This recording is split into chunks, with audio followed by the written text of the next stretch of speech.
열방은혜교회 8월 21일 성경 본문을 봉독하겠습니다. 설교 주제는 주시고 찾으시는 하나님이고 본문은 누가복음 17장 11절로 19절의 말씀입니다. 예수께서 예루살렘으로 가실 때에 사마리아와 갈릴리 사이로 지나가시다가 한 마을에 들어가시니 나병 환자 10명이 예수를 만나 멀리 서서 소리를 높여 이르되 예수 선생님이여 우리를 불쌍히 여기소서 하거늘 보시고 이르시되 가서 제사장들에게 너희 몸을 보이라 하셨더니 그들이 가다가 깨끗함을 받은지라. 그 중에 한 사람이 자기가 나은 것을 보고 큰 소리로 하나님께 영광을 돌리며 돌아와 예수의 발 아래에 엎드리어 감사하니 그는 사마리아 사람이라. 예수께서 대답하여 이르시되 10사람이 다 깨끗함을 받지 아니하였느냐? 그 아홉은 어디 있느냐? 이 이방인 외에는 하나님께 영광을 돌리러 돌아온 자가 없느냐? 하시고 그에게 이르시되 일어나라 가라 내 믿음이 너를 구원하였느니라 하시더라. 아멘.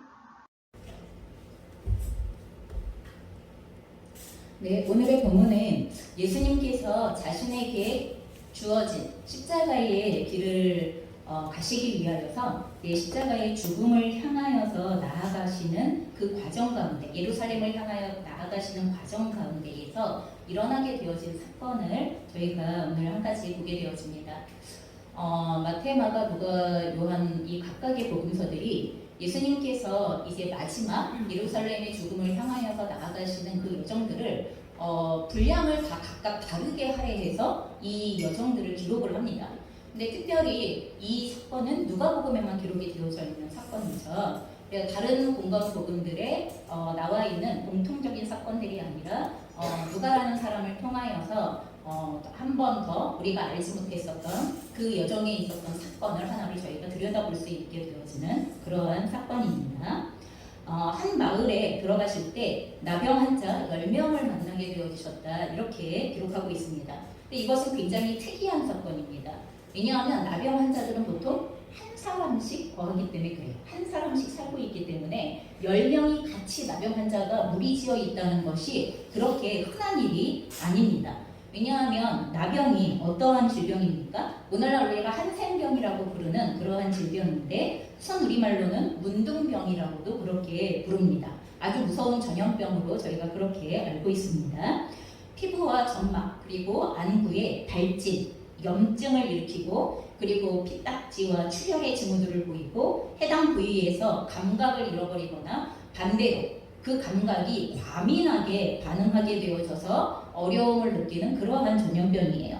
그래서 나균에 의하여서 감염이 되어지는 병인데 쉽게 말하면 살아있지만 살아있는 상태에서 부패되어져 가는 병 이렇게 우리가 나병에 대하여서 정리를 할 수 있어요. 몸이 썩고 문드러지고 상처나고 부러지고 발에 못이 박혀도 감각을 느끼지 못하는 그런 병입니다. 그래서 살아있지만 죽어가는 병, 심각하게 부패가 되어지는 몸 상태를 스스로가 느끼지 못하는 병이라고 이렇게 우리가 생각할 수 있을 것입니다.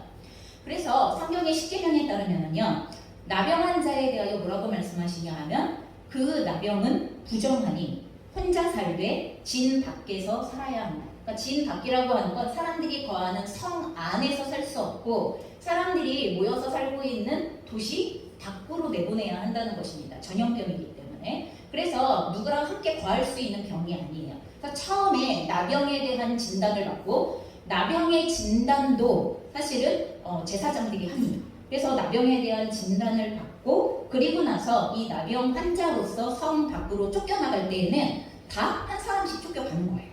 그런데 문제는 뭐예요? 이 사람들이 점점 병의 증상들이 심해져 가니까 자신들이 생존을 위하여서 다른 사람의 도움을 받을 수 없잖아요. 그러니까 자기네들끼리 서로 돕고 그리고 자기네들끼리 같이 공생하는 관계들을 형성을 하다 보니까 오늘 예수님께서는 한꺼번에 10사람이나 되어지는 무리에 이런 나병 환자들을 만나게 되어진 거죠. 그러니까 이 사람들의 상태는 나병 초기 이런 상태가 아닌 거예요. 이 사람들의 상태는 나병 중에서도 굉장히 심각한 상태 그리고 혼자 살아갈 수 없는 상태에 이런 사람들이 모여져 있는 그룹이라고 생각을 하시면 되겠습니다. 그들은 정상인들과 가까이 할 수 없었습니다. 당시의 사회의 흐름 가운데에서 지금은 격리병실 이런 거 있잖아요. 코로나가 터졌어도 격리병실이라는 게 있지만 당시에 의료 시스템이 없고 그리고 의료 기술이 뛰어나지 못했던 그 상황 가운데에서는 사회의 사람들과 섞여서 살아갈 수가 없는 그러한 병이기 때문에 사회적으로 고립되어지고 격리되어지고 내쫓겨진 상태가 되어져서 사회적인 사형 선고를 받은 사람이라고 이야기할 수 있는 그러한 사람들입니다. 부정한 사람으로 여겨졌기 때문에 도대체 저 나병은 왜 나는 것일까? 그러면 이렇게 생각되어졌을 때 하나님께서 그 병 자체를 부정한 것으로 규정을 하셨기 때문에 그렇기 때문에 많은 사람들이 나병 걸린 사람들 자체에 대하여서 부정한 사람, 다시 이야기하여서 죄로 인하여서 발병되어진 병이라고 이렇게 생각을 했어요. 그래서 나병 자체에 대하여서 부정하다는 이미지도 있지만 그런 의미도 있지만 나병이 걸린 사람 자체에 대하여서 부정하다 이렇게 생각하는 경우도 있죠. 근데 여러분 잘 생각해 보세요. 어떠한 병이 우리가 걸릴 때 그러면 그 병의 원인이 죄일 때가 있어요. 그렇죠? 죄일 때가 있어요. 건강관리를 못한 것도 죄 중에 하나이죠. 그것도 죄예요. 사실은요. 하나님께서 우리를 건강하게 살게 하시기 위하여서 건강을 관리할 수 있는 그 기준들을 우리에게 말씀하시는 것들이 있기 때문에 제때 자고 제때 먹고 건강한 음식 섭취하고 건강한 생활 방식을 갖고 하면 좋은데 더 많이 얻고 더 많이 소유하려고 하다 보니까 일을 점점 많이 해야 돼. 그렇죠? 다른 사람보다 아니면 내가 원하는 그 탐욕의 수준만큼의 어떤 수입의 구조를 만들어내기 위하여서는 점점 일을 많이 해야 돼. 그럼 이렇게 되어지면 균형이 깨어지고 그리고 건강에 점점 스트레스 안에서 문제가 생기는 건 이건 너무나 당연한 거예요. 그래서 우리가 아프다라고 이야기할 때 그 아프다라고 이야기하는 것 안에는 그런 식의 죄의 종류 중에서도 그런 식의 죄의 종류가 있을 수도 있고 그리고 또 정말 말도 안 되게 감염이 되어지는 이런 상황 모두가 다 감염되어지는 상황에서 어떻게 감염이 안 될 수 있겠어요? 요즘처럼 그럴 수 있는 상황들도 벌어질 수 있어요. 그래서 모두가 다 병에 걸렸다는 게 다 그 사람이 죄인이야 이렇게 볼 수 없지만 특별히 이 나병이 가지고 있는 그 독특한 부정함, 다시 이야기하여 함께 거하여 살아갈 수 있는 병이 아니라는 그 특징 때문에 나병 걸린 사람들에 대한 이미지 역시 그리고 그들에 대한 사회적인 규정 역시 너는 하나님 앞에 범죄한 자 그리고 너는 하나님 앞에 부정한 자 그럼 이렇게 규정이 되어져 있었기 때문에 많은 사람들과 성 안에서 그리고 도시 안에서 살아갈 수 있었던 사람들이 아니라는 것입니다. 그래서 혹시 도시 안에 들어가야 하는 상황이 발생하거나 아니면 건강한 사람들이 모여있는 곳을 지나가야 하거나 혹시라도 그런 상황이 벌어진다면 어떻게 되어져 있냐 하면 그 당시 기록에 보면 미리 소리를 지른대요. 이 환자들이 내가 지금 거기를 꼭 지나가야 하니 비키십시오. 내가 거기를 지금 지나갈 테니까 당신들은 나랑 닿지 않게 그리고 나랑 접촉이 일어나지 않게 비키십시오 라고 소리를 지르면서 그러면서 지나가야 할 정도의 그러한 사회적인 문화들을 가지고 있었다고 기록이 되어져 있습니다. 그렇기 때문에 오늘 본문에서 그들은 예수님이 지나가시는 걸 알고 있었어요. 그리고 예수님이 지나가실 때 예수님 앞에 달려나가 정말 간절하게 외치고 싶고 구하고 싶었던 마음이 있지만 가까이 다가가지 못하고 멀리 서서 목소리를 높여서 외치기 시작해요. 예수님께 들리기는 해야 되겠고 가까이 갈 수는 없고 그러니 할 수 있는 방법이 어떻게 하겠어요? 멀리서 어찌하든지 우리 소리를 들어달라고 어찌하든지 우리가 외치는 도움의 소리를 들어달라고 예수님이 지나가시는 그 방향을 향하여 예수님이 저 멀리 보이지만 간절하게 예수님의 이름을 부르면서 외치기 시작했다는 것입니다. 예수 선생님이여 우리를 불쌍히 여기소서. 여러분 여기에서 선생님이여 라고 이렇게 지금 번역은 되어져 있지만 여러분 이 번역의 원어는 실제적으로 베드로가 주여라고 부를 때에 그 원어하고 일치합니다. 그래서 여기서 선생님이라고 표현을 하고 있기는 하지만 이 사람들이 말하는 그 선생님이라는 호칭 안에는 그분이 구원자이시라는 것에 대한 믿음이 같이 포함되어져 있다는 것을 이야기를 하고 있습니다. 여러분 이것이 이 나병 환자들의 이 외침이 얼마나 간절한 외침이었을까라는 것을 잘 헤아려 보셨으면 좋겠습니다. 이 본문 말고 누가복음 5장에 보면 다른 문둥병자를 고치시는 부분이 또 있어요. 문둥병자를 누가복음에서 처음으로 고치시는 부분이 나오는 게 있거든요. 그런데 그 본문에 보면 그 문둥병자가 예수님께 나와 자신을 깨끗하게 해달리며 엎드려 구했어요. 한 사람. 한 사람이 이 사람은 정말 그 거리를 막론하고 쪽이었던 사람인 거죠. 그러니까 나와서 예수님 앞에 엎드려서 저를 좀 낫게 해주세요라고 그렇게 요청했어요. 그랬을 때 예수님께서 그 나병 환자에게 손을 내미셨어요. 그리고 그에게 손을 대시면서 내가 원하노니 깨끗함을 받으라 이렇게 말씀하셨어요. 내가 원한다 깨끗함을 받으라. 여러분 그냥 일반 사람이 내가 원하노니 깨끗함을 받아 여러분 이러면 깨끗해져요? 그럴 리가 없죠. 궁금하시면 해보세요. 이따 끝나고 이따 끝나고 한동안 어떤 드라마에서 너의 죄를 사하노라 이런 드라마를 대사를 하는 그런 드라마가 있었는데 그래서 한동안 엄청나게 유행했는데 여러분 내가 너의 죄를 사하노라 이렇게 얘기한다고 그 죄가 사해져요? 여러분 예수님이기 때문에 가능한 거예요. 예수님이 하나님이시기 때문에 그렇기 때문에 가능한 거예요. 그럼 그래서 그 나병 환자가 병에서 낫게 되어졌던 기록이 나와 있습니다. 예수님께서 나병 환자를 고치신 이 기사는 이스라엘 전역으로 퍼져갔어요. 나병 환자도 고치시더라. 나병 환자까지 고치시더라. 하는 이 소문이 온 이스라엘 전역에 물론 다른 질병들도 고침을 받았던 사람들이 소문을 내기 시작하지만 특별히 이 상황을 지켜봤던 사람들은 나병 환자까지도 라는 여기에 굉장한 흥분이 일어나기 시작하는 것이고 기대가 일어나는 거죠. 그러자 여러분 오늘의 10명의 나병 환자들은 이 소식을 듣지 못했을까요? 온 전역을 떠들썩하게 하고 있는 예수님의 병 고침의 기적, 특별히 나랑 동일한 병을 갖고 있던 사람이 나음을 입었대요. 예수님께서 문둥병자도 고치셨대요. 그러면 이것이 이 10명의 사람들에게 얼마나 기대와 소망과 그리고 내가 살 길이야, 유일한 내가 살 길이야 라는 그러한 간절함을 가지고 오늘 예수님께 외치고 있는 것을 헤아려 보셨으면 좋겠다는 것입니다. 이 외침에 대하여 예수님께서 어떻게 하십니까? 그럼 앞에 누가복음 5장에 그 문둥병자에게 손을 대시면서 내가 원하노니 깨끗함을 입으라. 그럼 이렇게 해서 고치시지 않으셨어요. 이번에 오늘 본문에서 어떻게 되어졌습니까? 가서 제사장들에게 너희의 몸을 보이라. 여러분 이렇게 말씀하셨어요. 가서 제사장들에게 너희의 몸을 보이라. 여러분 율법 레위기 14장에 따르면요 환자가 정결하게 되어졌을 때 환자가 부정한 병에서 다 나았을 때 여러분 이럴 때 제사장에게 자기의 나은 몸 깨끗하게 나은 몸을 보여주고 그리고 제사장은 혹시나 모르니까 아직 그 사람이 나은 게 아닐지도 모르니까 그 사람을 진 밖으로 데리고 가서 거기서 진찰을 해서 진짜 나았다는 게 확인이 되어지면 그것에 대하여 확증을 해주는 거예요. 이 사람은 그 병으로부터 다 나은 사람이다.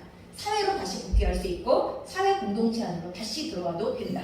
그러면 우리가 격리기간 끝나고 코로나 격리기간 끝나고 나서 그래도 될 수 있는 그런 학원들이 있었던 것처럼 그런 거예요. 그런데 예수님은 이 10명에게 지금 어떻게 했어요? 먼저 고쳐주시지 않았어요. 먼저 내가 원하노니 너희 깨끗함을 입어라 이런 얘기도 안 하셨고 내가 명하노니 깨끗해져라 뭐 이런 얘기도 안 하셨고 오늘 뭐라고 말씀하셨어요? 지금 있는 상태에서 가서 제사장들에게 너희 몸을 보이라. 그럼 이렇게 말씀하셨다는 거예요. 이게 나병 환자들이 듣기는 어떻게 들릴 수 있는 거예요? 아니 나는 여전히 지금 내 몸에서 썩은 내가 진동하고 있는데 나의 손과 몸에 뭉그러진 것이 내 눈에 보이는 것이 그대로 있는데 병의 증상이 아무것도 달라지지 않고 여전한데 아니 깨끗해지지 않았는데 어떻게 제사장한테 가서 내 몸을 보여? 깨끗하게만 해주시고 그리고 나서 가서 제사장에게 보이라고 하셔야 그래야 맞는 거 아니야? 라고 여러분 이렇게 따지지 않았어요. 여러분 그런 생각이 들 법하죠. 당연히 그런 생각이 10명의 환자들은 들었을 거예요. 그런데 그거에 대하여서 따지지 않습니다. 오히려 그 10명은 예수님이 말씀하신 대로 제사장에게 자기의 몸을 보이기 위하여서 방향을 돌려 가기 시작했어요. 여러분 근데 그 결과가 어떻게 되어졌대요? 오늘 본문에 그들이 가다가 깨끗함을 받은지라. 그들이 가다가 깨끗함을 받은지라. 여러분 그 자리에 서서 깨끗함을 받았어요? 아니에요. 그들이 제사장에게 자기의 몸을 보이기 위하여 예수님의 말씀을 따라서 순종하여 가다가 거기에서 그 과정에서 깨끗함을 받았다라고 이렇게 기록하고 있다는 것입니다. 예수님의 말씀을 믿음으로 그 말씀대로 제사장을 향하여서 걸음을 내딛고 가다가 나음을 입었다는 것을 설명하고 있는 것입니다. 여러분 예수님의 말씀을 믿고 순종하는 사람은 하나님의 능력을 경험합니다. 그러나 우리는 대부분 그게 어떻게 가능해? 어떻게 그럴 수 있어? 그게 말이나 돼? 나 아직 안 깨끗해졌다니까? 그럴 수 없다니까? 안 그러면 어떡해? 가다가 안 고쳐지면 어떡해? 아니면 제사장 앞에 가서 오히려 나를 멸시하느냐고 그렇게 제사장의 꾸짖음을 받으면 어떡해? 여러분 이렇게 생각하고서는 절대로 예수님의 말씀을 따라갈 수 없었을 것입니다. 그런데 10명의 문둥병자들에게는 적어도 뭐가 있어요? 아까 그랬잖아요. 문둥병조차를 낫게 하셨던 예수님에 대하여 들었다고. 그가 직접 본 것은 아니지만 예수님께서 문둥병자조차를 고치셨다는 것에 대하여 들었다고. 그것이 나에게는 믿음의 근거가 되어지고 있어요. 그럼 믿음은 어디서부터 나요? 들음에서부터. 믿음은 들음에서부터 나는 거예요. 여러분 우리가 성경을 왜 읽어요? 예수님이 그런 분이시라는 걸 우리에게 알려주는 책이기 때문에. 하나님이 그러신 분이시라는 걸 알려주는 책이기 때문에. 하지만 듣지 않고 그리고 그 말씀을 통하여 하나님에 대하여 들으려고 하지 않는다면 우리는 절대로 믿음이 생기지 않습니다. 그분이 그런 분이셔? 아니 다윗에게도 그러셨던 하나님이면 나에게도 분명히 그러실 거야. 그 환자에게 그러셨던 하나님이면 나에게도 그러실 거야. 그 사람에게 그렇게 행하셨던 하나님이시라면 성경에 기록된 대로 그랬다면 나에게도 그러실 거야. 여러분 이게 들음으로부터 나는 믿음에 해당되어지는 내용입니다. 그래서 예수님의 말씀을 믿고 순종하는 사람은 반드시 하나님의 능력을 경험하게 되어집니다. 그리고 이 능력은 특별히 모든 부정함에서 깨끗하게 하실 수 있는 분이 유일하신 분이 하나님이시라는 것에 대한 것을 드러내는 그런 능력이에요. 여러분 세상에는 많은 능력이 있죠. 여러분 의사분들은 정말 많은 병을 고칠 수 있는 능력을 가지고 계시죠. 하지만 의사분들조차도 하시는 고백이 뭐예요? 제가 가지고 있는 기술을 가지고 능력을 가지고 최선을 다할 수 있지만 생명을 건지고 생명을 잃고 하는 이 주권은 나에게 있지 않습니다. 내가 그럴 수 있는 능력을 갖고 있지 않습니다. 내가 할 수 있는 것은 그 의료 기술을 가지고 할 수 있는 최선을 다하여 생명을 살리기 위하여 애를 쓰는 것 가지고 그 결과는 하나님의 손에 있습니다. 그럼 이게 진정으로 의술을 다루고 그리고 의술의 한계를 알고 있으면서도 의술답게 펼쳐가는 오늘날 많은 의사들이 하시는 고백이에요. 그분들은 하나님의 사람이건 아니건 간에 의술의 한계가 어디까지인가를 분명히 알고 있어요. 하지만 모든 생명의 주권은 하나님께 있고 그리고 모든 부정함에서 우리를 건지실 수 있는 분, 여러분 모든 더러움에서 우리를 건지실 수 있는 분, 그것이 죄로 인한, 허물로 인한, 상처로 인한 그리고 두려움으로 인한 그 모든 죄로부터 부정함으로부터 우리를 건지실 수 있는 분은 하나님 한 분이라는 것에 대하여 우리는 기억하셔야 합니다. 그래서 하나님의 능력을 드러내시는 하나님의 말씀, 오늘 그 말씀 자체가 예수 그리스도셨고 오늘 예수님의 말씀은 하나님의 구원의 능력을 드러내셨던 통로임을 우리는 보게 되어집니다. 자 그렇다면 이렇게 제사장들을 향하여 가다가 나음을 입은 10명의 나병 환자들은 나음을 입고 어떻게 있습니까? 한 명은 자신을 낫게 하고 깨끗하게 하신 하나님께 영광을 돌리면서 오늘 예수님께 돌아와서 이제 드디어 예수님께 가까이 나와 그 발 아래 엎드려서 예수님께 감사함으로 엎드려 고백했다는 기사가 나와 있습니다. 그리고 돌아와 하나님께 영광을 돌린 그 사람이 누구라고 성경은 기록되어져 있냐면 유대인들이 개 취급하는 죄인 중에 죄인 취급하는 사람 같지도 않게 여겼던 사마리아인이었다라고 이렇게 기록되어져 있어요. 그 말은 10명 중에는 누구도 있었다는 거예요. 10명의 사마리아인들은 그 안에는 지금 10명의 그 무통병자들 안에는 사마리아인도 있었지만 유대인들도 있었다는 얘기예요. 여러분 이게 참 웃긴 얘기인데 건강한 사람들은 유대인과 사마리아인이 절대 섞여 살지 않아요. 왜요? 서로 평가질을 하느라고. 서로가 서로에 대하여 평가질을 하고 그 평가질로 인한 상처와 그 평가질로 인하여서 받은 압박과 서름 때문에 더 적대적이 되어져서 서로가 서로에 대하여 결코 함께 있으려고 아니면 같이 무엇을 하려고 이렇게 하지 않아요. 그런데 모든 것을 잃고 그리고 아무것도 의지할 곳이 없는 문둥병자들은 어떻게 살고 있는 거예요 지금? 사마리아인이면 어떻고 유대인이면 어떻고 여러분 필요가 똑같아요. 구원을 얻어야 하는 필요는 똑같고 생존을 위하여 필요한 것은 똑같아요. 여러분 유대인이면 어떻고 사마리아인이면 어때요? 여러분 우리가 같은 죄인인데 여러분 돈이 많으면 어떻고 돈이 적으면 어떻고 근데 우리는 그게 너무 중요하잖아요. 네, 건강하면, 건강하지 않으면 또 그 나름대로의 무엇인가를 갖고 있으면 갖고 있지 않으면 건강하다고 생각하는 우리들은 수많은 기준으로 인하여서 사실은 서로 어울리려고 하지 않고 서로 받아들이려고 하지 않고 서로가 서로의 삶에 대하여서 배척하려고 하고 이러한 삶이 너무나 강한데 이 사람들은 그런 거는 아니었던 거죠. 그래서 이 문둥병자, 나병 환자 10명 중에 사마리아인도 있었고 유대인들도 있었지만 그 중에 하나님께 영광을 돌리며 돌아와 예수 그리스도 앞에 엎드려 감사를 표했던 사람은 사마리아인이었다고 여러분 그렇게 기록을 하고 있다는 것입니다. 자, 그러자 예수님께서 뭐라고 말씀하세요? 나머지 9에 대하여 말씀하세요. 이 이방인 외에는 하나님께 영광을 돌리러 돌아온 자가 없느냐? 그럼 예수님께서 찾으세요. 누굴 찾으세요? 자신이 고쳐주신 다른 9명에 대하여 찾으세요. 똑같이 은혜를 베풀었던 다른 9명에 대하여 지금 찾고 계시는 거예요. 그리고 나서 이 자신에게 다시 돌아온 하나님께 영광을 돌리고 감사를 돌리기 위하여 돌아온 이 한 사람에게 뭐라고 말씀하십니까?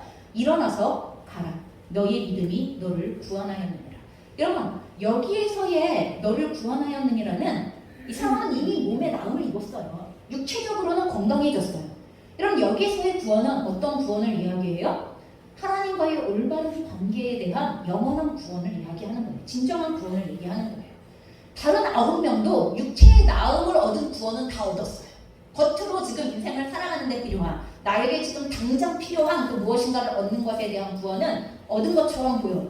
하지만 이 한 사람 이외에 다른 9명은 하나님과 올바른 관계 가운데에 그 하나님과 올바른 관계를 통하여 누릴 수 있는 영원한 생명이라는 구원으로 나아갈 수 있었던 사람들은 아니라는 이야기를 하고 있는 것이죠.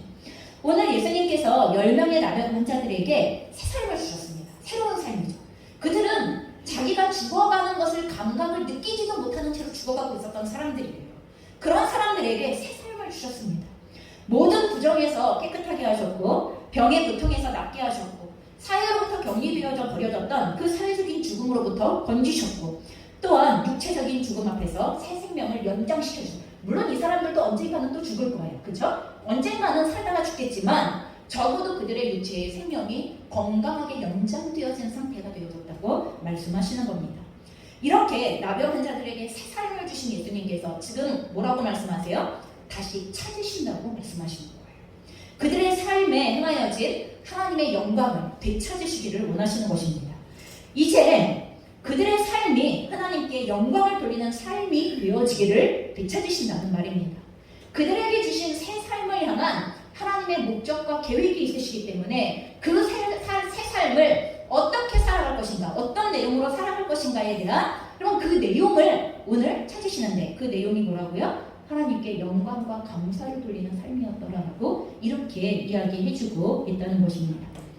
우리가 죄와 허물, 상처와 악의 권세로부터 벗어나서 진정으로 깨끗하게 되어지기를 간절히 원하면 그래서 우리가 구원자의 이름을 부르면 하나님은 응답하시죠. 나를 간절히 찾는 자가 나를 만날 것이라고.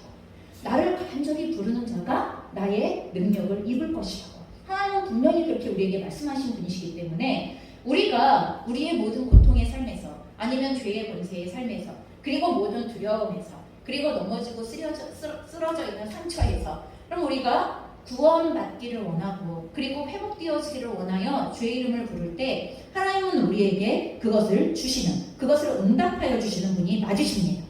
오늘 문둥병자들에게처럼 그리고 애굽의 노예였던 이스라엘 백성들이 그 고통을 하나님께 간절히 호소했을 때 모세를 보내어 그들을 건져내기 시작했었던 것처럼 물고기의 뱃속에서 죽음 앞에 놓여 있었던 요나가 하나님께 구원을 요청하였을 때 다시 물고기 뱃속에서부터 토해내셔서 여러분 다시 살리셨던 바로 그 구원의 역사를 허락하셨던 것처럼 하나님의 구원을 간절히 원하는 사람들에게 긍휼을 베풀어 주세요. 오늘 이 문둥병자들이 하나님의 긍휼을 얻기를 너무 원했을 때 예수님께서 그 긍휼을 베풀어 주셨던 것처럼 하나님은 우리에게 긍휼을 베풀어 주시는 하나님이세요. 하나님은 주시는 하나님이세요. 이 긍휼을 주시고 긍휼에 합당한 구원을 주시고 그 구원의 구체적인 내용들을 우리에게 주시는 분이시라는 것입니다. 건강, 돈, 지혜, 은사, 친구, 심지어 생명까지 여러분 그렇게 주시는 분이십니다. 하지만 이때 우리가 생각해야 할 것은 왜 주시는지 알아야 합니다. 하나님께서 우리에게 긍휼을 베푸실 때 왜 주시는가? 물론 우리는 그것을 사랑하기 때문에 이렇게 한마디로 굉장히 포괄적으로 이야기할 수 있습니다. 우리를 사랑하시기 때문에 물론 맞는 이야기입니다. 하지만 그 사랑에 구체적인 내용이 있다는 것을 기억하셔야 합니다. 우리를 왜 질병에서 건지시는 것입니까? 우리에게 왜 말도 안 되게 많은 소유와 부유함을 얻을 수 있는 기회를 주신 것입니까? 여러분, 우리는 이렇게 생각할지 몰라요. 제게 언제 그런 걸 주셨나요? 이렇게 생각할 수 있을지 모르겠지만 여러분, 이 나라에서 살아가고 있는 것 자체가 여러분, 지금 각국의 상황이 예전에도 심각했지만 점점 얼마나 전 세계의 기아와 군주임과 그리고 이 경제적인 정치적인 타락과 물론 우리나라의 정치적인 타락도 심하지만 우리나라는 뭐 될 게 되지 않을 정도로 그렇죠? 그냥 총으로 쏴서 지도자를 죽이고 무정부 상태로 들어가고 막 어마어마한 일들이 매일매일 일어나니까 이젠 이상하지가 않아. 매일매일 이 나라에서 그랬다고 그래, 저 나라에서 그랬다고 그래. 그럼 무정부 상태가 되어지면 국민은 절대로 보호받을 수 없어요. 힘이 강한 자, 그러면 총을 든 자가 모든 것을 펼쳐하게 되어져 있는 구조가 되어지는 거 어쩔 수 없어요. 거기에서 여자가 살아남아요?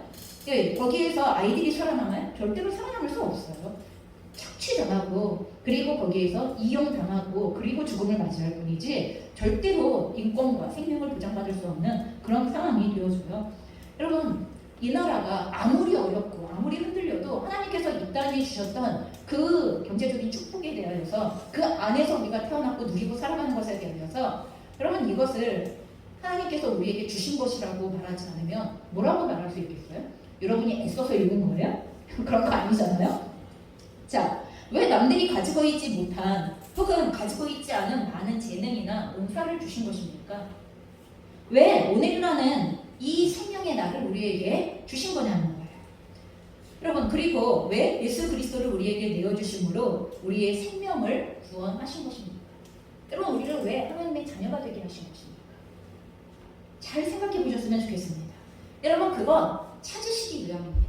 하나님께서 우리에게 그 무엇인가를 주신 것은 우리를 사랑함으로 주신 게 맞습니다. 왜냐하면 우리를 사랑하시기 때문에 우리가 하나님의 사랑을 받는 자로 살아가야 할 삶의 내용이 있기 때문에 그 삶을 위하여 우리에게 주신 것입니다. 그렇기 때문에 하나님은 그 삶을 우리에게 찾으시기 원하신다는 것을 기억하셔야 합니다. 주신 것에 합당한 내용을 찾으시기 원하신다는 거예요. 오늘 본문에서 하나님께서 찾으시는 것은 하나님께 영광을 돌리러 돌아오는 것이라고. 여러분, 하나님께 영광을 돌리러 돌아오는 것이다. 잠시 나에게 와서 인사하고 가. 지금 이런 얘기하는 거예요? 그럼 그거 아니에요. 지금 네가 나음을 입었으니까 나에게 와서 인사하고 가. 지금 이런 얘기하는 거 아니고요. 여러분, 이 문둥병 걸렸던 돌아와서 하나님께 영광을 돌리며 돌아와 예수님께 감사를 표했던 그 사람이 앞으로 어떻게 살아갈까요? 이 사람이 어떻게 살아갈까요? 아무렇게나 살아갈까요? 그렇게 살 수 없을 것입니다. 이 사람이 하나님께 영광을 돌리고 예수님께 돌아와 감사를 표하며 그 예수님께로부터 받은 생명의 날들을 결코 아무렇게나 살아갈 수 없을 것입니다. 하나님께서 주신 것으로 우리들 자신과 우리들의 삶이 하나님께 영광을 돌리기 원하신다는 것을 우리에게 말씀하시기를 원하신다는 거예요. 여러분, 하나님께서 주신 것의 가치를 인정하고 감사하며 주신 것의 목적에 합당한 삶을 살아가는 여러분, 그러한 삶이 되어지기를, 그러한 삶이 우리의 생활, 우리의 인생 가운데에 온전하게 세워지기를, 그렇게 살아갈 수 있기를 하나님은 우리의 인생에 대하여 찾고 계시다고 이렇게 말씀한다는 것입니다. 자, 그래서 하나님께서 저와 여러분을 구원하신 것은 구원에 합당한 삶을 통하여서 하나님께 영광 돌리는 자로 살아가기를 찾으시는 하나님의 바램이며 하나님의 명령이라는 것을. 여러분, 그래서 구원은 명령입니다. 여러분, 저희가 그렇게 살아도 되고 살지 않아도 되고의 어떤 이런 부분들을 이야기하는 것들이 아니라 여러분, 그 부분은 하나님께서 우리에게 구원을 받으라고 말씀하실 때 구원을 받고 구원에 합당한 삶을 우리의 삶 가운데에서 하나님께 돌리라고 그렇게 명하시고 계시는 것입니다. 그래서 웨스터민스터 서유리 문답에서 첫 번째 질문이 뭐냐 하면 사람의 제일 드는 목적이 무엇입니까? 라고 묻는 질문에 대하여 사람의 제일 되어지는 목적은 하나님을 영화롭게 하는 것입니다. 라고 기록되어져 있어요. 이게 얼마나 신학적으로 함축적이며 얼마나 하나님께서 우리의 인생을 향하여 찾고 계신 내용인가를 너무나 잘 표현을 해주는 말이라는 것을 기억하셨으면 좋겠습니다. 나에게 생명을 주신 하나님께서 그 생명에 대하여 찾으시는 것, 삶은 여러분 하나님을 영화롭게 하는 것이라고 표현하고 있다는 것입니다. 여러분 그래서 우리의 생명은 일부 진화론자들이나 생물학자들이 말하듯이 우연 발생적으로 어쩌다 보니까 만들어진 것이 아니라는 거예요. 하나님께서 목적이 있어서 우리에게 생명을 주셨고 그리고 우리의 인생을 창조하셨다고 이렇게 말씀하시는 것입니다. 그러니 하나님께서 주시고 또한 주셨던 것에 합당한 삶을 찾으시는 과정에서 여러분 우리는 보람과 기쁨을 느낄 것입니다. 하나님께서 우리에게 이 생명을 가지고 이렇게 살게 하셨구나 라는 것에 대한 보람과 기쁨을 느끼는 날도 있고 또한 긍지와 만족을 느끼는 날도 있을 거예요. 하나님 나의 인생이 이렇게 가치 있게 사용되어지는군요. 하나님 나의 인생이 이렇게 다른 사람들에게 유익하게 사용되어지는군요. 저는 할 줄 아는 게 이거밖에 없는데도 이렇게 많은 사람들에게 기쁨을 줄 수 있군요 하는 그 삶을 살아갈 때 하나님이 원하시는 하나님께 영광을 돌리는 삶을 살아갈 때 여러분 보람, 기쁨, 긍지, 만족 여러분 이런 것도 있겠지만 여러분 더불어 어떤 것들이 있습니까? 수고, 헌신, 눈물, 피곤함 여러분 이게 반드시 있죠? 어쩌다 있어 이런 게 아니라 매일 있어 매일 그쵸? 매일 있어요. 예수님께서 십자가의 길을 걸어가실 때 자기를 부인하고 자기의 십자가를 지는 방식이 그것이 많은 사람에게 생명을 주고 다른 사람의 생명을 살리는 방식이라고 하셨기 때문에 물론 예수님은 그 길을 기쁘게 가셨어요. 하지만 거기에 슬픔이 있고 고통이 있고 두려움도 엄습하는 것들이 있고 그리고 많은 수고와 헌신을 해야 하고 피와 눈물을 지어야 하는 이 과정이 함께 병행되어진다는 것을 우리에게 알려주십니다. 그런데 오늘 본문에서 살펴본 것처럼 하나님의 긍휼을 받고 문둥병으로부터 자유하게 되었고 건강을 되찾은 9명의 사람들이 지금 어디에 있다고요? 어디 가는지 모르죠 지금? 적어도 예수님께 돌아오지 않았어요. 적어도 그들은 하나님께 영광을 돌리는 삶을 위하여 예수님께 돌아오지는 않았습니다. 어딘가에서 병이 나음을 기뻐하며 자신들의 삶의 목표를 위하여서 열심히 살아가고 있을 거예요. 여러분 그들도 열심히 살아가고 있을 거예요. 그들도 분명히 그 병이 나온 기쁨을 주체하지 못하는 그 기쁨을 가지고 어딘가에서 열심히 살아가고 있을 것입니다. 하지만 그것이 하나님께서 주신 것에 합당한 영광을 돌리는 상관은 상관이 없는 여러분 자신들만의 자기의 만족에 합당한 삶 여러분 그런 삶일 가능성이 굉장히 높습니다. 이렇기 때문에 오늘 예수님이 그 9에 대하여 물어보시는 것이고 그 9은 어디 갔냐고 찾으시는 이유가 된다는 것을 기억하셔야만 합니다. 여러분 그 9명이 어느 날 인생을 마치고 하나님 앞에 다시 서는 날이 있을 것입니다. 건강을 되찾고 새로운 삶을 선물로 받았었더라도 그들의 삶이 하나님과 상관없었다면 여러분 그들은 다시 주님을 대면하는 시간이 되어졌을 때 어떠한 태도, 어떠한 마음을 가지고 하나님을 볼 수 있을까? 적어도 영원한 구원과는 동떨어진 시간을 살았던 그들의 삶의 내용에 대하여 하나님은 거기에 합당한 심판의 내용이 반드시 있을 것입니다. 여러분 이 9명의 모습은 오늘날 예수 그리스도를 통하여서 새 생명을 얻었다고 주장하는 많은 교인들의 모습과 매우 흡사하고 매우 비슷합니다. 하나님께서 주신 새 생명에 적합한 하나님께 영광을 돌리는 삶을 향하여 나아가는 것이 아니라는 거죠. 자신의 영광을 구하는 삶에 도취되어져서 살아갑니다. 더 편안하고 더 부유하고 더 성공하고 더 인기 있고 더 자기가 느끼기에 좋아하는 느낌을 만족시키기 위하여서 점점 자기 자신에게 매몰되어져가는 이러한 삶을 살아가요. 그러면서 그것을 뭐라고 얘기합니까? 행복이야 이렇게 얘기합니다. 여러분 행복이요. 여러분 행복은 굉장히 자기의 주관적인 만족에 근거한 느낌이 행복이죠. 성경이 말하는 행복과 다른 행복. 우리가 말하는 행복은 자기의 주관적인 느낌이 만족되어질 때에 여러분 그 느낌을 우리가 행복이라고 이렇게 얘기해요. 성경에서 말하는 행복과 굉장히 다른 내용입니다. 이 행복은. 여러분 그래서 이걸 마치 하나님이 우리에게 허락하신 행복이라고 착각하는 거예요. 더 편안해지고 더 편리해지고 더 무엇인가를 안 하고도 많은 것을 얻을 수 있고 더 자기 중심적이 되고 더 나를 위하여서 모든 걸 투자하고 그러면 그게 누리는 삶이라고 생각합니다.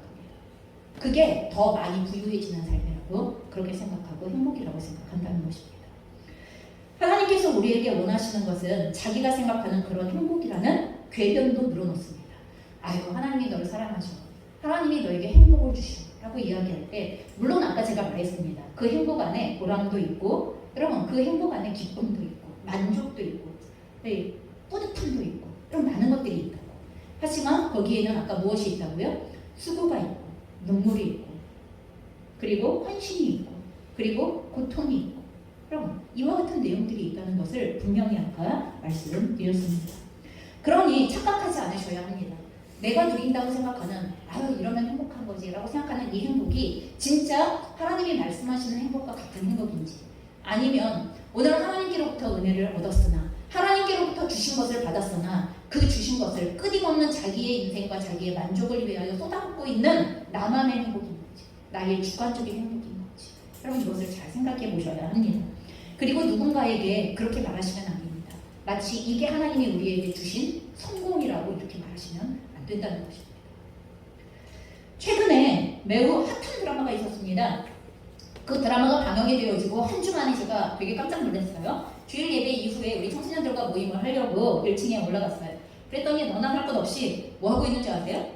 우투더 영투더 우 이러고 있어요. 네, 무슨 말인지 아시죠? 네, 드라마를 보신 분들은 다 아실 거예요. 동투더 우투더 라미 뭐 이런 거 하고 있는 거 아시죠? 뭔지? 자, 아시는 분들과 모르시는 분들로 이렇게 쫙 갈리고 있는 이런 상황이에요. 여러분, 이건 그 드라마에서 나온 굉장히 핫한 드라마에서 나온 두 친구의 인사법이에요. 두 친구의 인사법인데 청소년들이 거기에다가 서로의 이름을 넣어서 이러면 놀고 있는 거죠. 어떻게 해요? 우투더 숨투더 제 뭐 이러고 나서 놀고 있는 거예요. 서로가 한 주 만에. 그럼 드라마가 방영되어지고 딱 한 주 만에. 그럼 얼마나 어마어마한 센세이션을 일으키고 있으면 애들이 모르지 않고 다 이러고 있을까? 여러분 이게 말로만이 아니라 동작이 있거든요. 다 이렇게 동작하면서 다 이러고 있어요. 얼마나 웃긴지 몰라요. 근데 재밌어요. 자, 한참 웃었습니다. 방영 한 주 만에 그 놀이가 온 SNS를, 얘네들만 그런 게 아니라 온 SNS를 통하여서 모든 아이들이 다 그러고 있고, 그리고 그 드라마를 본 모든 친구들이 다 그러고 있는 상황을 굉장히 재밌게 제가 봤습니다.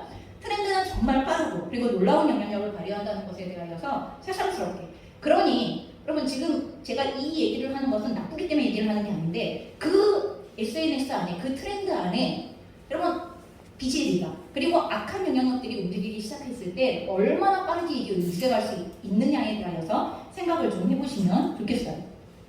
여러분 그 드라마는요, 그 핫했던 드라마는 자폐 스펙트럼을 가지고 있었던 변호사 주인공이 여러분 세상 속에서 자신의 삶을 살아내기 위하여서 적응하면서 여러분 그 안에서 부딪히는 다양한 상황들에 맞서서 배우면서 성장하는 모습을 담은 그러한 따뜻한 드라마였습니다. 그럼 지난주에 이제 이번 바로 전주에 종영을 했습니다. 그래서 자폐 스펙트럼을 가진 장애인이 일반 사회생활을 해나간다는 것 자체가 사실은 쉽지 않은 것입니다. 그래서 많은 어려움에 부딪히면서 상처 입고 깨지기도 하고 하는 내용들이 그대로 그냥 드러나요. 물론 드라마이기 때문에 좀 예쁘게 포장돼서 드러나기는 하지만 어쨌든 그 내용의 현실성들을 잘 보여줍니다. 자신이 유일하게 잘할 수 있는 그 어려움 속에서도 자신이 유일하게 잘할 수 있는 그러면 변호사 일을 통하여서 다른 사람들을 돕는 것에 굉장히 열정적으로 애쓰는 모습이 그 드라마에서 보여지게 되어져요. 종영하는 마지막 회에서 이러한 주인공의 대사가 나오게 되어집니다. 저는 흰고래 무리에 속한 웹불고래와 같습니다. 그러니까 지금 이 사회를 흰고래 무리로 그리고 자신을 웹불고래로 이렇게 비유하고 있는 거죠. 그러니까 자기랑 너무 다른 사람들이라는 거예요. 이 사회가 볼 때 자기가 얼마나 정말 이상한 사람으로 취급받을지에 대해서 잘 알고 있다는 얘기를 하는 것이죠. 모두가 저와 다르니까 적응하기 쉽지 않아요. 저를 싫어하는 고래들도 있습니다. 그래도 괜찮습니다. 이게 제 삶이니까요. 제 삶은 이상하고 별나지만 가치 있고 아름답습니다. 이게 마지막 회에서 성장해가는 이 드라마의 주인공이 자기 자신에 대해서 고백하는 그런 대사의 내용이었어요. 근데 제가 이 대사를 몇 번이고 다시 반복해서 보고 하고 하면서 곱씹으면서 굉장히 많은 생각이 들기 시작했습니다. 그러면 하나님께서 우리에게 주신 인생은 각자의 모양과 형편이 모두가 다 다릅니다. 너무나 다르죠. 여러분 여기 계신 분이 같은 분이 한 분도 없어요. 그렇죠? 여기 20명이 있으면 20명이 다 달라. 너무나 달라. 그래서 깊은 대화와 그리고 깊은 관찰과 깊은 서로 간의 돌봄과 하는 이런 관계들을 갖지 않으면 쟤는 왜 저래? 아니면 저 사람은 왜 저래? 라고 생각할 수 있는 많은 그런 내용들을 서로가 다 갖고 있어요. 그래서 우리가 서로가 서로에 대하여서 어디까지 이해할 수 있거나 받아들일 수 있는가? 다 같이 앉아있는 것 같지만 진짜 다 받아들여서 같이 앉아있는 것인가? 그럼 알 수 없는 거예요. 그럼 그 사람과 깊은 교제를 해봐야지만 그 사람에 대하여 이해를 할 수 있는 폭이 너무나 달라질 수 있는 것이기 때문에 그렇습니다. 그러니 하나님께서 나에게 이미 주신 여러분 이 모든 다른 각자의 삶에서 다른 사람 거랑 비교하지 마시고 다른 사람이 이렇네 저렇네 하는 것에 여러분 우왕좌왕하지 마시고 하나님께서 나에게 이미 주신 것이 무엇인가를 올바로 파악하고 아는 게 굉장히 중요합니다. 나는 한 사람밖에 없기 때문에 나는 나 자신 한 사람이 유일한 존재이기 때문에 누가 대신 가르쳐주지 않아요. 일반적인 원리를 가르쳐주기는 하지만 나에 대하여 가장 잘 알고 계시는 분은 하나님이시고 그리고 나예요. 여러분 이걸 결코 착각하시면 안 돼요. 그런데 많은 사람들이 자기 자신을 알려는 노력을 잘 하지 않아요. 자기 자신이 어떤 존재이고 어떤 가치를 갖고 있고 뭘 잘하고 뭘 두려워하고 그리고 하나님이 나에게 이미 뭘 주셔서 나의 삶 속에서 어떻게 그 주신 것을 가지고 하나님께 영광을 돌리는 삶을 살게 할 것인가에 대하여 뭘 찾으실지 어떤 삶의 내용을 찾으실지 어떤 인생을 찾으실지를 별로 생각하지 않아요. 깊게 생각하지 않아요. 그냥 다른 사람처럼 살면 되지 이렇게 자꾸 생각해요. 다른 사람처럼 살면 근데 다른 사람도 다 자기가 어떻게 살아야 될지 몰라. 그러니까 다 서로가 어떻게 해요? 다 다른 사람처럼 살면 되지 이렇게 생각해요. 나의 삶을 살려는 게 아니에요. 나의 삶을 사는 법을 배우지 못해요. 어떻게 해야 나의 삶을 살아낼 것인가에 대하여 깊이 있는 고민을 하지 못하고 그리고 깊이 있는 고민을 해야 할 필요성을 느끼지 못하고 그저 흘러가고 다른 모든 사람들이 대세라고 하는 그냥 다른 사람들이 그렇게 사니까 그렇게 살면 되는 거 아니야? 그럼 이렇게 생각해요. 그리고 다른 사람처럼 살지 못하면 어떤 마음이 들어요? 비참해져요. 그리고 점점 낮은 자존감이 생겨요. 그리고 나는 왜 못해? 이런 생각이 들어요. 여러분 이건 매우 비합리적이에요. 매우 하나님께서 우리에게 그런 식의 인생을 허락하지 않았어요. 우리는 너무나 고유하고 너무나 개별적이며 그리고 너무나 독특해요. 그러니 하나님이 나에게 주신 것이 무엇인가를 찾으세요. 적어도 우리는 공통적으로 오늘이라는 날의 생명의 날을 받은 사람이에요. 그죠? 이건 공통적이에요. 적어도 우리는 최소한의 건강을 받았다는 그런 건강의 차이는 있지만 최소한 우리가 하루를 살아갈 수 있는 일정의 건강에 하나님의 은혜를 받은 사람들이에요. 또 한 사람 한 사람마다가 각각이 하나님께로부터 부여받은 잘하는 게 있어요. 너무 좋은 성품에 있어서나 인격에 있어서나 아니면 재능에 있어서나 아니면 관계에 있어서나 너무나 좋은 것들을 가지고 있는 게 많으신 분들이에요. 그러니 찾으세요. 반드시 찾으셔야 돼요. 하나님이 나에게 이미 주신 것이 무엇인가에 대하여서 알아야만 나의 삶을 통하여서 하나님께서 찾으시는 것이 무엇인가를 진짜로 발견할 수가 있게 된다는 것입니다. 하나님께서 내 인생을 통해 찾으시는 것을 발견하고 알게 되셨다면 이제 우리는 하나님의 이름을 영광스럽게 하는 삶을 살아가기 위하여서 하나님의 도우심이 얼마나 필요한가를 인식하셔야 돼요. 발견만 했다고 될 수 있는 게 아니기 때문에 발견했기에 하나님이 나에게 이런 것들을 주셨구나. 하나님이 나에게 적어도 이것을 주신 것들이 있구나 라는 것들을 발견했다면 그걸 가지고 나의 삶의 가치, 나의 삶의 고유함, 그리고 또한 나의 삶의 보람, 그리고 나의 인생의 목적, 여러분 이런 것들이 이루어질 수 있게 하기 위하여 하나님 오늘도 나는 하나님의 이 도우심이 꼭 필요해요. 오늘도 저의 건강을 꽉 붙들어주세요. 오늘도 제가 그 사람을 섬겨야 하는 자리 가운데에서 하나님 그의 감정을 아니면 그의 연약한 것을 그의 육체의 피곤함을 잘 도울 수 있게 도와주세요.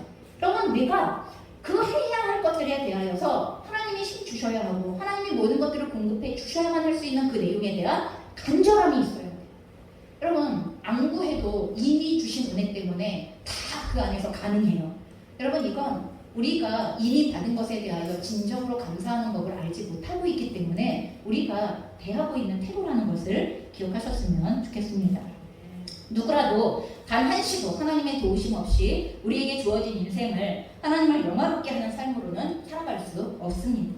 아까 얘기했죠. 자기가 스스로 뿌듯해하는 삶, 자기가 스스로 만족해하는 삶은 살아갈 수 있을 겁니다. 자기가 최선을 다하는 삶에 거기까지는 살아갈 수 있을 것입니다. 그러나 하나님께서 나에게 생명을 주신 목적, 나에게 인생의 날들을 허락하신 목적이 합당한 여러분 그 삶과는 구별되어지고 그리고 그 삶과는 거리가 먼 삶을 살아갈 수밖에 없을 것입니다. 자신의 인생은 어떤 누구와 비교될 수 없습니다. 모두 개별적이면서도 고유하게 하나님께서 주신 자신의 인생을 살아가고 살아내야 하는 것입니다. 그러니 이미 주신 것들을 분별하여 감사함에서부터 우리들의 인생을 다시 시작하셨으면 좋겠습니다. 하나님께서 선하고 아름답게 지으신 각자의 인생을 협의하면서 별 볼 일 없는 것으로 여기는 여러분 그러한 우리들의 마음의 태도는 치워버리셨으면 좋겠습니다. 그리고 이미 주신 것이 있다는 것은 그것을 통해 찾으시는 삶의 내용이 있다는 것입니다. 반드시 하나님은 찾으시는 분이시기 때문에 그렇습니다. 자, 그래서 때론 그것을 위하여 우리는 많은 고통의 값을 지불하고 있었을 거고 지금도 지불하고 있을 것입니다. 또한 어려움의 시간들도 지나갈 것입니다. 그래도 포기하지 마십시오. 하나님을 사랑하며 또 하나님께서 사랑하시는 자신의 인생을 사랑하셔야 됩니다. 여러분 하나님을 사랑하는 것 안에 하나님께서 사랑하시는 나의 인생을 하나님의 사랑으로 사랑하는 것도 포함이 되어집니다. 그리고 그것에는 수고가 따릅니다. 여러분 사랑은 수고하는 것이기 때문에 그렇습니다. 사랑은 반드시 수고하는 것입니다. 내가 엄마를 사랑하면 엄마의 일의 일부분을 감당하게 되어 있습니다. 내가 친구를 사랑하면 친구의 어려움의 일부분을 내가 감당하게 되어져 있습니다. 내 시간을 내서, 내 돈을 내서, 그리고 내 마음을 내서 그렇게 하게 되어져 있습니다. 그렇기 때문에 거기에는 고통도, 수고도, 눈물도, 피도 여러분 같이 들어가게 되어져 있습니다. 하지만 포기하지 않으셨으면 좋겠습니다. 여러분 그것이 하나님께 영광을 돌리는 삶이고 하나님께서 오늘 우리의 삶에 진정으로 요구하시는 행복을 누리고 하나님께서 찾으시는 삶이기 때문입니다. 같이 기도하시겠습니다.